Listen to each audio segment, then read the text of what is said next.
మాజీ జస్టిస్ రమణ పాటాల్. ఇది చాలా ముఖ్యమైనదే, కొంచెం సున్నితమైనది కూడా. సార్ కొంతమంది భరించలేకపోవచ్చు కూడా. భారత ప్రధాన న్యాయమూర్తి మాజీ సిజేఐ తెలుగువాడు రమణ గారు నిన్న జర్నలిస్టుల పోటీలో ఏవో ప్రారంభిస్తూ ఒక ఉపన్యాసం ఇచ్చారు. జర్నలిస్టులు ఎలా ఉండాలి, ఏంటి విషయాలు ఎలా తెలుసుకోవాలి, విశ్వసనీయత ఎలా పెంచుకోవాలని నేను పూర్తిగా గౌరవిస్తాను న్యాయమూర్తి గారిని. అలాగే జర్నలిస్టులు అవన్నీ చేయాలి అనడంలో కూడా నాకేం సందేహం లేదు. ఆయన కూడా జర్నలిస్ట్గా మొదలై జడ్జిగా మారారు కాబట్టి ఆయన అలా చెప్పడం కూడా ఓకే. కానీ రెండు ప్రశ్నలు ఇక్కడ ఉత్పన్నమవుతున్నాయి. ఒకటి, మీడియా గురించిన అభిప్రాయాలు జర్నలిస్టులే నిర్ణయిస్తున్నారని చీఫ్ జస్టిస్ గారు మాజీ వారు భావిస్తున్నారా? మీడియా అన్నది జర్నలిస్టుల చేతుల్లో ఉందా, అధిపతుల చేతుల్లో ఉందా? న్యాయమూర్తులు న్యాయంగా ఆలోచించాలి కదా. సో జర్నలిస్టులు వ్యక్తిగతంగా తమ పరిజ్ఞానం పెంచుకోవాలి, ప్రజల పట్ల విధేయంగా ఉండాలి, అదంతా వేరే విషయం. కానీ మీడియా యొక్క విశ్వసనీయత దెబ్బతినడానికి జర్నలిస్టులు కారణమా, వాటి అధినేతల కారణమా అన్న ఒక విషయాన్ని గౌరవ మాజీ ప్రధాన న్యాయమూర్తి గారు ఆలోచించాల్సిన అవసరం ఒకటి ఉంది. రెండో ప్రశ్న కొంచెం కష్టమైనా నేను అడగక తప్పదు ఒక జర్నలిస్ట్గా. ఎందుకంటే జర్నలిస్టుల గురించి ఆయన చెప్పినప్పుడు మీరు జర్నలిస్టులకు కానీ జడ్జీలకే నీతులు చెప్పరా? ఈ ప్రశ్న భారతదేశం అడుగుతుంది. మీరు భారత ప్రధాన న్యాయమూర్తిగా పనిచేసిన వారు కాబట్టి. మనము చిన్న చిన్న పరీక్ష హాళ్ళల్లోనే విపరీతమైన వాళ్ళ మీద ఇన్విజిలేషన్ ఏర్పాటు చేస్తాము.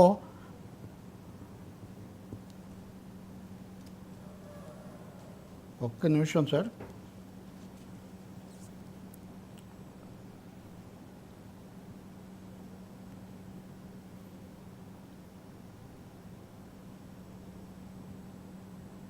సరే రావట్లేదు. సరే తర్వాత చూపిస్తాను నేను. భారతదేశంలో జస్టిస్ యశ్వంత్ వర్మ అనే హైకోర్టు న్యాయమూర్తి ఇంట్లో నోట్ల కట్టలు తగలబడిపోతే ఆయన్ను పక్కన పెట్టాలి. దేశాన్నంతా ఆ ఘటనకు అంతకుముందు నుంచి న్యాయ వ్యవస్థలో అవినీతి గురించి చాలా చర్చలు వచ్చాయి. అది ఆధారాలు ఉండగా రకరకాల పరిణామాలు జరిగి వదిలేద్దాం. జస్టిస్ యశ్వంత్ వర్మ ఉదంతం దేశాన్ని కుదిపేసినా ఇంతవరకు ఏమీ ఆయన బదిలీ చేసి న్యాయ వ్యవహారాల నుంచి పక్కన పెట్టడం తప్ప ఇంకేమీ జరగలేదు.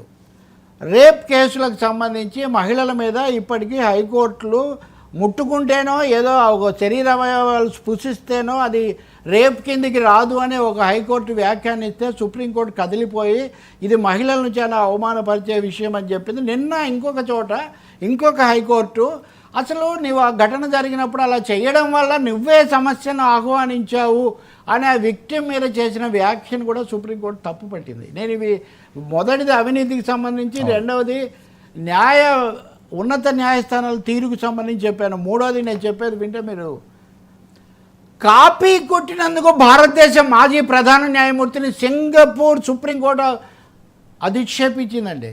దీపక్ మిశ్రా అని గతంలో రమణ గారి కంటే ముందు భారత ప్రధాన న్యాయమూర్తిగా ఉన్నారు దీపక్ మిశ్రా గారు. ఆయన పద్ధతులు భరించలేక జస్టిస్ చలమేశ్వర్ తర్వాత ప్రధాన న్యాయమూర్తి అయినటువంటి కొంతమందితో సహా వాళ్ళు మొదటిసారి దేశ చరిత్రలో మీడియాను పిలిపించి మా కోర్టు ఇట్లా అయిపోతుంది, అసలు పద్ధతులే పాటించట్లేదని ఆక్షేపణకు గురైన వ్యక్తి అప్పటి చీఫ్ జస్టిస్ దీపక్ మిశ్రా. ఆయన గారు ఒక ఆర్బిట్రేషన్ మధ్యవర్తిత్వం, రమణ గారు కూడా హైదరాబాద్లో ఆర్బిట్రేషన్ సెంటర్ పెట్టించారు. ఆయన ఒక ఆర్బిట్రేషన్ జడ్జిమెంట్ ఇచ్చారు సార్. తీర్పు జడ్జిమెంట్ అనరు దాన్ని, ఆర్బిట్రేషన్ తీర్పు ఒకటి ఇచ్చారు.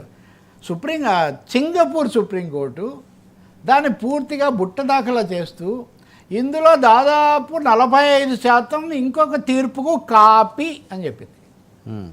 ఇప్పుడు ఆ ఏఐలో మనం పోల్చడం చాలా సులభం కదా. వెర్బాటంగా దాన్ని చూపించి ఇది కాపీ కొట్టిన జడ్జిమెంట్, ఇది ఆర్బిట్రేషను, ఇది ఎలా చెల్లుతుంది అంటే ఒక దేశ ప్రధాన న్యాయమూర్తిగా పనిచేసిన వ్యక్తి, అందులో న్యాయ చట్టాలు నిబంధనలతో నిమిత్తం లేని ఆర్బిట్రేషన్ అంటే మధ్యవర్తిత్వం, అది ఉచితంగా వాళ్ళు యథేచ్ఛగా చేయగలిగిన పద్ధతి ప్రకారం.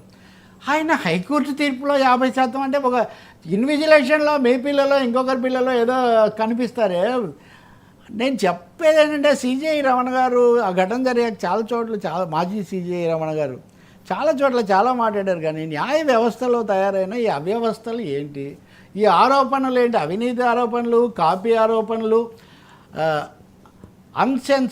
సెన్సిటివిటీ లేకుండా, సున్నితత్వం కొంచెం కూడా లేకుండా రేప్ విక్టిమ్స్ మీద కూడా మాట్లాడినటువంటి ఉదంతాలు, ఇలాంటి వాటిని ఏం చూస్తారు? జర్నలిస్టులకు పాఠాలతో పాటు జడ్జీలకు, మాజీ జడ్జీలకు కనీసం కొన్ని పాఠాలంటూ ఏమైనా ఉంటాయా?